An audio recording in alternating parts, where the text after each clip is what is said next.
유별난 목공집 김영지음, 김은숙 낭독. 이 오디오북은 2015년 5.18 문학상 동화 수상작으로 5.18 기념재단에서 제작하였습니다.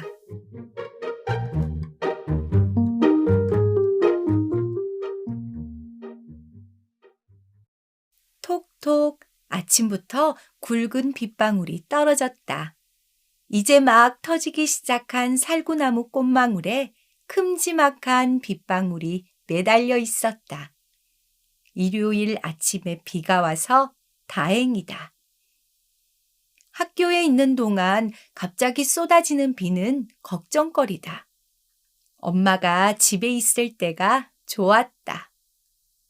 비 오는 날 마중 나오던 엄마는 마트의 계산원으로 취직을 했다. 주말에만 집에서 쉰다. 아빠는 가구 만드는 사업을 한다고 지방으로 가서 오지 않고 있다. 집에 다녀간 지 언제인가 가물거린다. 6개월은 지났을 것이다. 빗방울 아래 왼손을 손금이 드러나도록 쫙 폈다. 빗방울이 또르르 손바닥 안에서 돌았다. 손바닥을 둥글게 말고 빗방울을 움켜잡았다. 모아진 빗방울이 손바닥에서 줄줄 흘러내렸다. 그때 갑자기 부릉 부르릉 자동차 소리가 가까이에서 났다. 소리의 주인공 파란색 큰 트럭은 우리 집 앞에 멈췄다. 차 문이 활짝 열리고 아빠가 내렸다. 드디어 아빠가 돌아왔다. 트럭에는 크고 작은 가구들이 꽉 차 있었다. 나는 어리벙벙한 얼굴로 아빠를 바라보았다. 와, 우리 딸, 어디 보자. 그 사이 많이 컸네? 아빠는 내 어깨를 토닥이며 꼭 안아주었다. 순식간에 일어난 일이라 놀라면서도 아빠를 꼭 안았다. 눈물이 찔끔 나왔지만 눈을 깜빡이며 참았다. 엄마는 식탁을 치우지 않고 소파에 누워 밀린 드라마를 보는 중이었다. 아빠가 들어오자 엄마는 벌떡 일어났다. 엄마를 쳐다보니 별로 반갑지 않다는 표정을 지었다. 나는 재빨리 욕실에서 뽀송뽀송한 수건을 가지고 나왔다. 아빠가 작업복을 벗는 곁에서 수건을 들고 있었다. 아빠는 웃으며 내 엉덩이를 툭툭 두드렸다. 누가 오셨나? 못 보던 트럭이 있구만. 참견하기 좋아하는 이웃집 할아버지였다. 마당에서 집 안을 들여다보고 있었다. 예, 우리 아빠 오셨어요. 아빠 차예요. 나는 명랑한 목소리로 크게 대답했다. 할아버지는 더 묻고 싶은 것이 많은 궁금한 얼굴로 나를 바라보았다. 책상과 의자가 많네. 아주 잘 만들었구만. 누가 만들었어? 할아버지는 책상 다리를 무늬 결따라 만지며 물었다. 잘 모르겠어요. 나중에 알려드릴게요. 할아버지가 어서 가기를 바라며 문을 천천히 닫았다. 나는 아빠가 씻는 동안 괜히 소파에 앉았다가 안방 침대에 누웠다가 일어나 왔다 갔다 했다. 하영아, 그러지 말고 이리 와. 설거지하던 엄마가 식탁 자리를 가리켰다. 나는 쿵쿵 소리가 나게 뛰어 식탁 의자에 날다람쥐처럼 냉큼 올랐다. 그렇게 좋아? 엄마가 담담한 말투로 물었다. 그럼 좋지? 엄마는 안 좋아? 엄마는 대답 대신 밖을 보았다. 아빠 파란 트럭이 보였다. 가구들 위에 걸쳐놓은 비닐에도 빗방울이 고였다. 책상 의자가 교실 안에서처럼 줄지어 있었다. 포개져 있어서 그렇지 꽤 많아 보였다. 달그락거리는 냄비 뚜껑 소리가 났다. 아침 시간이 지난 지 한참인데 아빠가 냉장고 문을 열고 한참 서 있었다. 그 사이 엄마는 부글부글 끓어오르는 김치찌개 냄비를 식탁에 올렸다. 아빠 수저와 젓가락을 놓는데 손가락이 떨렸다. 아빠 자리를 차지하고 있던 곰인형을 빼냈다. 곰인형은 아빠의 목도리를 걸치고 낡은 안경을 쓰고 있었다. 아빠는 곰인형은 보지도 않았다.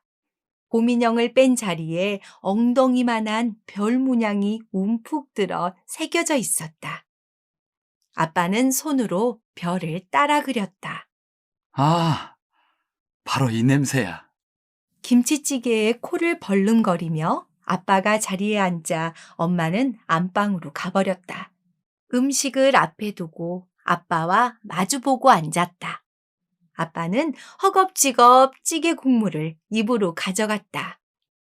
아빠, 천천히 많이 드세요. 찌개를 듬뿍 떠넣어서 볼이 튀어나온 아빠가 우스꽝스러웠다. 엄마 뭐 하시니? 엄마! 나는 식탁에 앉은 채 큰 소리로 불렀다. 왜? 엄마가 높은 음으로 짜증을 냈다. 아빠는 몹시 배가 고팠는지 밥을 2공기나 드셨다. 그동안 밥도 제대로 못 먹은 것 같았다. 놀라운 속도로 나랑 엄마가 먹고 남긴 음식이 사라졌다. 멸치볶음과 군 김 몇 장과 김치찌개가 싹싹 비워졌다. 지방에 사는 친한 친구와 가구점을 차린다고 은행에서 돈을 빌려간 아빠. 거리가 멀고 주문이 밀려 바빠서 집에 올 수 없다고 하면서 엄마와 나를 내버려 두었던 아빠다. 엄청난 돈을 벌어오겠다고 큰 소리치며 나갔던 아빠였다. 다음 날 말끔해진 하늘을 올려다보며 학교에 갔다. 무거운 마음을 안고 가던 학교였는데 오늘은 발걸음이 가볍기만 했다. 아침 자습 시간에 선생님이 새 학년에 필요한 서류를 나눠주셨다. 집에 아빠가 있다는 건 특별한 기분을 만들어 주었다. 학교 시계는 아예 고장난 것 같았다. 계속 마음이 붕 떠서 공부가 들어오지 않았다. 집으로 갈 때는 아예 뛰다시피 했다. 며칠 전만 해도 텅 빈 집안에 들어가기 싫어 느릿느릿 걸었는데 아빠는 대문을 활짝 열어놓고 있었다. 나는 숨을 헉헉대며 선생님이 주신 서류를 내밀었다. 아빠가 반쯤 타들어간 담배를 재빨리 껐다. 아빠가 나를 물끄러미 바라보았다. 아빠, 여기 직업에 뭐라고 적어야 해요? 예술가? 대답하는데 1초도 망설이지 않았다. 아빠가 예술가라고요? 무슨 예술가인데요? 그냥 가구 디자이너라고 할까? 아빠가 멋쩍게 구렛나루를 쓰다듬었다. 나는 아빠 직업에 가구 예술가라고 써 넣었다. 하룻밤 사이에 우리 집은 예전 생활로 되돌아왔다. 아빠는 뭔가 골똘한 생각에 잠겨 멍한 표정이다. 치우지 않는 버릇도 그대로다. 머리도 길고 덥수룩한 수염까지 진짜 예술가처럼 보인다. 저녁 준비하는 엄마에게 아빠 직업을 물어보았다. 직접 물어보지 왜? 나는 잘못한 것도 없이 벌 받는 심정이 되어 조그맣게 말했다. 엄마, 아빠 예술가래? 진짜 잘났다. 예술가 좋아하시네. 이젠 아예 대놓고 뻥치네. 엄마는 수돗물을 왕창 틀어 그릇들을 헹구면서 중얼중얼 화를 냈다. 엄마는 아빠가 없는 동안 엄청 변했다. 수다쟁이 엄마는 목소리를 잃은 인어공주처럼 말을 안 했다. 동네 마트가 아닌 버스로 30분이나 걸리는 다른 동네 마트에 취직했다. 엄마의 고생을 알기나 할까? 내가 밤마다 아빠 어서 돌아오라고 얼마나 간절히 기도했는지, 엄마와 아빠 소식 기다리느라 마음고생한 것이 속상해졌다. 학교에서 돌아오니 아빠는 외출 중이었다. 거실 소파에 수건이 걸쳐 있고 바닥에 양말이 어질러 있었다. 밥 먹은 그릇도 식탁에 그대로 지저분하게 놓여 있었다. 엄마가 보면 또 잔소리할 텐데 나는 조심스럽게 그릇을 설거지통에 담갔다. 반찬 그릇도 냉장고에 넣고 수건과 양말을 세탁통에 가져다 놓았다. 발가락이 빠져나올 정도로 해진 양말이 눈에 들어왔다. 나는 발가락 냄새를 맡다가 코를 움켜쥐었다. 쓰레기통에 양말을 던져버렸다. 퇴근한 엄마 양손에 비닐봉지가 여러 개 매달려 있었다. 비닐봉지에는 오징어와 생태며 싱싱한 조개가 들어있었다. 엄마는 비닐봉지를 안에 두고 마당으로 나왔다. 오늘 햇볕이 좋았는데 비닐을 그대로 두었네. 엄마가 혼잣말하며 트럭을 감싸고 있는 비닐을 벗겨냈다. 언뜻 보이는 의자 몇 개에 우리 집 식탁 의자에 있는 별 문양이 있는 것이 이상했다. 손대지 마. 그냥 둬. 우리 것 아니야. 언제 돌아왔는지 아빠가 엄마가 벗겨낸 비닐을 다시 씌우며 거칠게 말했다. 곧 주인 찾아갈 것들이야. 그냥 둬도 돼. 금방이라도 울음이 터질 것 같은 엄마 눈치를 보며 아빠가 말했다. 엄마는 거실에 널려있던 음식 재료들을 발로 밀치며 문을 쾅 닫아버렸다.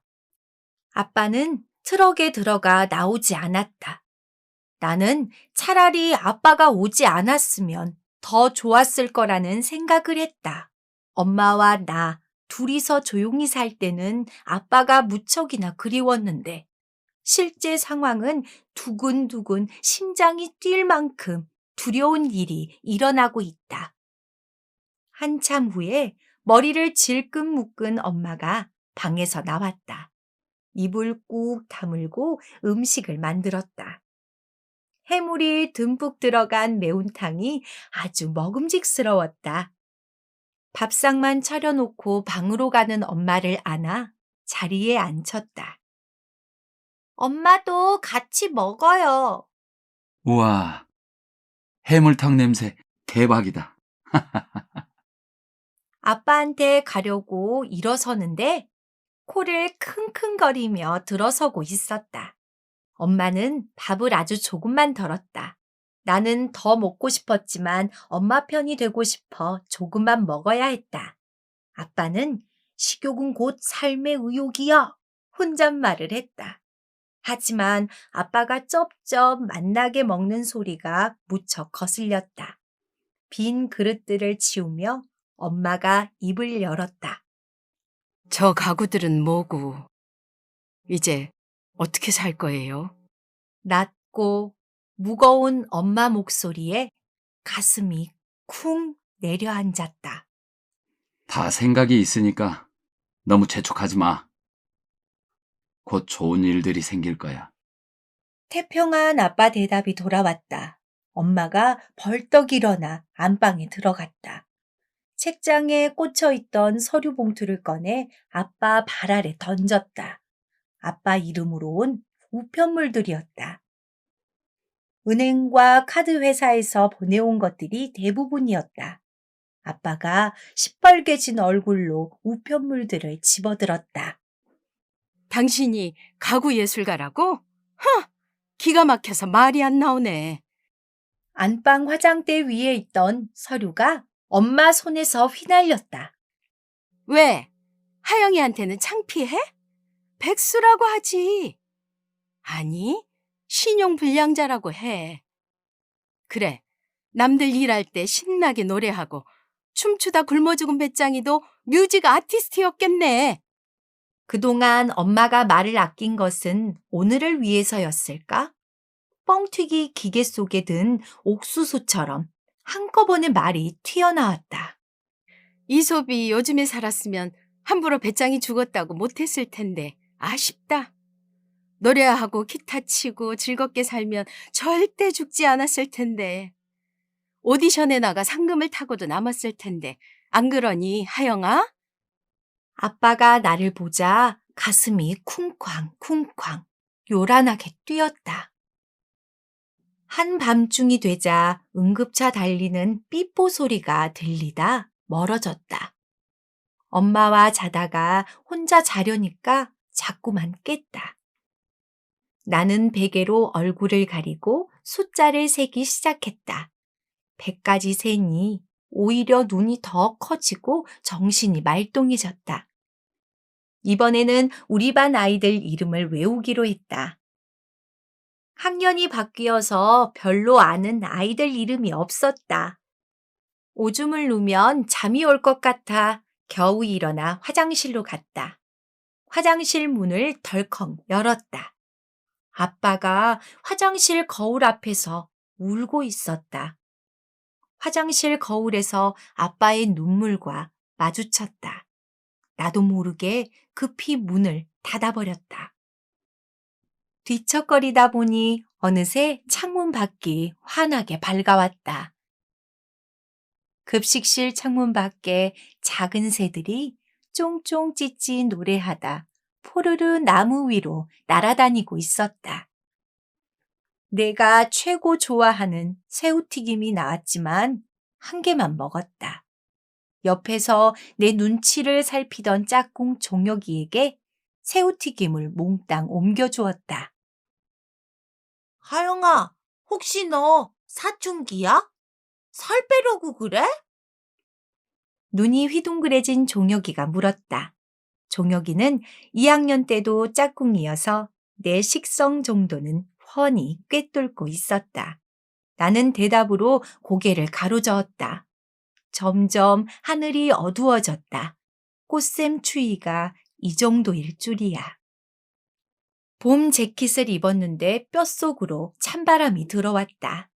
수업이 끝나기 전에 바람이 운동장 먼지들을 몰고 달리는 것처럼 빠르게 불었다. 태풍 같은 심한 회오리 바람에 재킷 단추를 꽁꽁 여몄다. 머리카락이 사정없이 얼굴을 때렸다. 바람이 등을 심하게 떠밀었다. 교문 앞에 낯익은 파란 트럭이 있었다. 아빠 트럭 같은데 아빠도 트럭 위 책상 의자도 없이 텅 비어 있었다. 집에는 아무도 없었다. 대문이 조금 어긋나 삐걱거렸다. 불안한 생각에 찻소리가 날 때마다 고개를 내밀고 살펴보았다. 덜컹덜컹 무서운 소리가 쉴 새 없이 나기 시작했다. 그러다가 갑자기 와장창 쿵 엄청나게 큰 소리가 났다. 나는 핸드폰을 집어들고 밖으로 뛰어나갔다. 이웃집 창문이 깨져 있고 대문이 한쪽으로 넘어져 있었다. 세찬 바람을 낡은 대문이 견디지 못한 모양이었다. 담장에 금이 가고 군데군데 무너져 내렸다. 할아버지가 대문 옆에 쓰러져 있었다. 나는 떨리는 손으로 119에 전화를 해 구급차를 보내달라고 했다. 더듬거리며 주소를 알려주었다. 내 눈앞으로 피투성이의 할아버지 손이 보였다. 피가 줄줄 흐르고 있었다. 살구나무 가지가 부러지면서 내 머리를 때렸다. 나는 그대로 정신을 잃었다. 눈을 떴을 때는 병원 응급실에 누워 있었다. 정신이 드니, 얘야? 낯선 아저씨가 내게 말을 걸었다. 고개를 끄덕이며 주위를 두리번거리자 아저씨가 내 어깨를 토닥였다. 엄마는 곧 오실 거야. 정말 고맙다. 할아버지는요? 출혈이 심했는데 다행히 위험한 순간은 넘겼단다. 왼팔이 골절이래. 옆 침대에 할아버지가 눈을 감고 있었다. 팔에는 붕대가 감겨 있었다. 하영아, 괜찮아? 엄마가 거의 울먹이며 뛰어왔다. 무척 놀라셨죠? 피를 보고 기절한 것 같은데 별 이상은 없다고 합니다. 엄마는 아저씨 말은 대충 들으며 내 이마에 손을 얹었다. 어떻게 어쩌면 좋아. 자꾸 중얼거렸다. 안절부절 못하며 아빠에게 전화를 여러 번 했다. 해가 어둑해서야 아빠가 병원에 찾아왔다. 엄마는 아빠에게 안기다시피 기댔다. 어젯밤 심한 부부싸움을 기억 못하는지 엄마가 편안해 보였다. 영양제 한 병을 다 맞을 동안 아빠는 이웃집 아저씨와 복도에 나가 이야기를 나눴다. 할아버지는 병원에 두고 우리 가족은 아저씨 차를 타고 집으로 돌아왔다. 아빠는 찌그러진 대문과 무너진 이웃집 담장을 보더니 한숨을 쉬었다. 대공사가 되겠군. 늦은 밤에 음료수와 과일 바구니를 들고 병원에서 만났던 아저씨가 찾아왔다. 아버지가 혈압에다 뇌경색까지 있어서 조금만 늦게 발견했어도 큰일 날 뻔했어요. 기어이 혼자 지내시겠다고 고집 피우시더니 좋은 이웃을 두어 다행입니다. 이번 기회에 무너진 담장을 아예 없애려고 해요. 아저씨는 진심으로 고마워했다. 할아버지는 일주일 후에 퇴원해서 통원 치료를 하기로 했다는 소식을 전해주었다. 웬일로 아빠가 상추를 씻고 접시를 꺼내 식탁을 정리했다. 할 일이 없어진 나는 아빠와 엄마를 번갈아 바라보았다. 아빠는 기분 좋은지 콧노래를 흥얼거렸다. 아빠, 트럭에 있던 책상하고 의자들은 어떻게 되었어요? 내일 학교에 가보면 알게 될 거야. 나는 학교 앞에 있던 파란 트럭을 떠올리며 고개를 갸웃거렸다. 삼겹살 굽는 고소한 냄새가 온 집안에 찼다. 우리는 상추쌈을 싸서 입이 찢어져라 서로에게 밀어넣었다. 이른 아침부터 쿵쿵거리는 소리에 눈을 떴다. 아빠는 할아버지네 대문을 뜯어내고 있었다. 학교에 가면 아빠가 만든 책상과 의자를 찾을 수 있다고 했지. 나는 신발 주머니를 빙빙 돌리며 학교로 달려갔다. 학교에서 아빠 의자를 찾기는 쉽지 않았다. 교실은 그대로였고 달라진 것은 없었다. 선생님은 자리에 앉아 일기검사를 하고 있었다. 혹시 선생님 의자가 바뀌었나 했는데 빨간 방석이 깔려 있어서 아빠 별 모양을 찾아낼 수 없었다. 답답한 마음으로 급식실에 가는 길이었다. 교무실 복도에 의자들이 잔뜩 나와 있었다. 오래돼서 낡은 의자들이었다. 나는 열려있지 않은 교무실 안을 들여다보느라 캥거루처럼 뛰어올랐다. 머리가 핑 돌고 어지러웠다. 뛰는 걸 멈추고 문을 살짝 열었다. 선생님들도 급식실에 갔는지 거의 비어 있었다. 의자를 찾아 두리번거리는데 누가 등을 쳤다. 볼 일 있으면 들어가지 뭘 보고 있니? 다행히 우리 반 담임 선생님이었다. 참, 교무실 책상과 의자, 하영이 아빠 작품이라는데? 아빠가 멋진 가구 예술가시구나. 엉덩이 별에 앉아 있으면 진짜 편하네. 고맙다고 전해드리렴. 급식을 먹지 않아도 배가 불러오는 느낌이었다. 나 혼자만 듣기에는 너무나 아까운 아빠 칭찬을 새기고 또 새겼다. 학교에서 돌아와 보니 무너진 담장을 아예 없애버렸다. 대문을 뜯어내니 옆집과 문턱이 없어졌다. 담장을 허무니 우리 집 마당까지 넓어졌다. 바깥벽을 인디안 핑크로 칠을 해놓으니 동네가 환해졌다. 지나가는 동네 사람들이 발걸음을 멈추고 기웃거렸다. 마당에 내놓은 의자에 쉬어가는 어르신들도 생겼다. 소문이 나면서 자연스럽게 아빠 일거리가 생겼다. 대문을 뜯고 칠하고 뚝딱뚝딱 고장난 가구들을 고쳤다. 아빠 손을 거치면 멋진 그림이 되고 다시 쓸 수 있는 가구들이 되었다. 병원에서 퇴원한 할아버지가 아빠를 불렀다. 쭉 지켜보니까 자네는 눈썰미도 있고 손재주도 남다르니 가르치는 일도 잘할 걸세. 가족 경제도 책임져야 하지 않겠나. 저번에 학교에 보낸 책상하고 의자 말일세. 아주 특이하고 편안하다고 소문이 났더구만. 나도 오래전 목수였다네. 어르신도 참, 제가 나가서 가게 차릴 형편이 아니에요. 나가다니. 그럴 필요 없네. 바로 여기가 교실 자리로 안성맞춤일세. 할아버지와 우리 집 마당에 천막 지붕을 올리고 작업대를 놓았다. 살구나무에 유별난 목공 교실이라는 나무 간판을 만들어 걸었다. 우리 집 마당에서 방과 후 재능 교실이 열리게 되었다. 우리 학교는 물론이고 동네 중, 고등학교 학생들이 모여들었다. 학생들은 작품을 만들어 전시했다. 낮에는 동네 아주머니들도 모여서 나무 필통이나 작은 강아지 집을 만들었다. 가구 주문이 늘어나 바빠지자 쉬는 동네 아저씨들도 일손을 거두고 몫을 챙겨갔다. 유별난 목공교실 잔치가 열리는 날 많은 동네 사람들이 와주었다.